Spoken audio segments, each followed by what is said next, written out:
चलिए आज एक ऐसी कहानी सुनते हैं, एक सैनिक की कहानी। ये कहानी है देशभक्ति की, त्याग की और उस कीमत की जो एक सैनिक अपने फर्ज के लिए चुकाता है। यकीन मानिए, ये कहानी सोचने पर मजबूर कर देगी। ये कहानी भावनाओं से भरी हुई है, देशभक्ति और त्याग की एक मिसाल। देखिए, कहानी की पहली लाइन ही हमें सीधे उस गहराई में ले जाती है जहां देश के लिए फर्ज और अपना निजी त्याग एक दूसरे से टकराते हैं। ये सिर्फ एक लाइन नहीं है, ये तो एक सैनिक की पूरी जिंदगी का सच है। तो ये कहानी है सिपाही अजय कुमार की। अब अजय की जिंदगी वो दो अलग अलग दुनियाओं में बटी हुई है। एक दुनिया है सरहद पर, जहां बंदूकें हैं, खतरा है, और दूसरी दुनिया है घर पर, जहां परिवार का प्यार है, सुकून है। और यही इसी संघर्ष की कहानी है। जरा सोचकर देखिए, सरहद पर ठंडी रातें, गोलियों की गूंज और मौत से हर पल का सामना। हर रात का अंधेरा गोलियों की आवाज से ही टूटता है, और हर सुबह एक नई चुनौती। यही है अजय की रोज की जिंदगी। एक ऐसी सच्चाई जहां जिंदगी और मौत के बीच फासला बस एक पल का होता है। और इसी खतरे के बीच घर से एक खबर आती है, एक ऐसी खबर जो किसी के भी चेहरे पर मुस्कान ले आए कि घर में एक नन्हा मेहमान आने वाला है, एक बेटा पैदा होने वाला है। अब देखिए, फर्ज और परिवार के बीच ये कैसा अजीब रिश्ता है। एक तरफ मौत का साया मंडरा रहा है और दूसरी तरफ एक नई जिंदगी के आने की खुशी है। सिर्फ 30 दिन। अजय को घर जाने के लिए बस 30 दिन की छुट्टी मिलती है। सोचिए, एक पिता बनने वाले इंसान के लिए ये 30 दिन कितने कीमती होंगे, लेकिन साथ ही अपने बच्चे के साथ बिताने के लिए ये 30 दिन कितने कम हैं, है ना?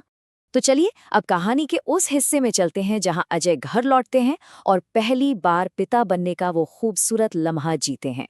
वो घर पहुंचते हैं और बस 3 दिन बाद ही उनके बेटे का जन्म होता है। सिर्फ 3 दिन पहले। इससे अंदाजा लगता है कि जिंदगी के सबसे बड़े, सबसे खुशी के पलों के लिए भी उन्हें कितना इंतजार करना पड़ता है। हर एक पल सच में कितना कीमती है। और फिर वो पल आता है। घर में एक बच्चे की किलकारी गूंजती है और अजय पहली बार अपने बेटे को गोद में उठाते हैं।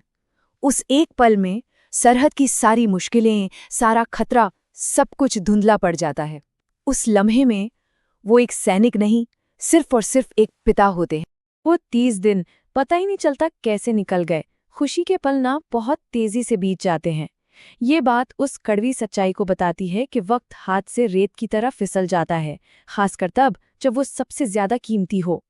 लेकिन वक्त कहाँ किसी के लिए रुकता है। वो 30 दिन खत्म होते हैं और फिर 6 महीने और गुजर जाते हैं। अब अजय दोबारा घर लौट रहे हैं, पर इस बार घर पर एक ऐसा पल उनका इंतजार कर रहा है जो शायद उनका दिल तोड़ देगा। तो 30 दिन की छुट्टी खत्म, अजय वापस सरहद कर, और फिर पूरे 6 महीने बाद वो घर लौटते हैं। 6 महीने एक छोटे से बच्चे के लिए तो ये जैसे पूरी जिंदगी होती है ना। दुनिया पूरी बदल जाती है इतने वक्त में। वो घर लौटते हैं और एक छोटे से बच्चे को देखते हैं जो अब थोड़ा बड़ा हो गया है, पर वो बच्चा उन्हें पहचानता नहीं। जरा सोचिए उस पिता के दिल पर क्या गुजर रही होगी। अपने ही घर में, अपने ही बच्चे के लिए एक अजनबी बन जाना। ये मेरा बेटा है, पर ये मुझे जानता नहीं। ये शब्द अजय के दिल के उस दर्द को दिखाते हैं जिसे शायद हम और आप महसूस भी नहीं कर सकते। देश की सेवा करने की कीमत उन्हें अपने ही बच्चे की नज़रों में एक अजनबी बनकर चुकानी पड़ रही है। ये वो त्याग है जिसका कोई मोल नहीं। लेकिन इस उदासी के बीच उम्मीद की एक किरण आती है। एक खास रस्म, अन्नप्राशन की तैयारी होती है। ये एक ऐसा मौका है जो शायद उस टूटे हुए रिश्ते को फिर से जोड़ दे। घर में ढोलक बज रही है, संगीत है, जश्न का माहौल है, रिश्तेदार, पूरा गांव सब जमा है। और फिर अजय कांपते हुए हाथों से अपने बेटे को खाने का पहला निवाला खिलाते हैं। ये सिर्फ एक रस्म नहीं है, ये उस रिश्ते की नींव को मजबूत करने की कोशिश है जो इन दूरियों ने कमजोर कर दिया था। और उस एक पल में वो सैनिक नहीं थे, वो सिर्फ एक पिता थे। उनकी वर्दी, उनका फर्ज, सब कुछ पीछे छूट गया था। वो बस एक पिता थे जो अपने बेटे के साथ थे। पर एक फौजी की जिंदगी में खुशियां शायद लंबे वक्त तक नहीं टिकती। छुट्टी खत्म होने का वक्त आ जाता है और एक बार फिर विदाई का वही मुश्किल पल सामने खड़ा है। छुट्टी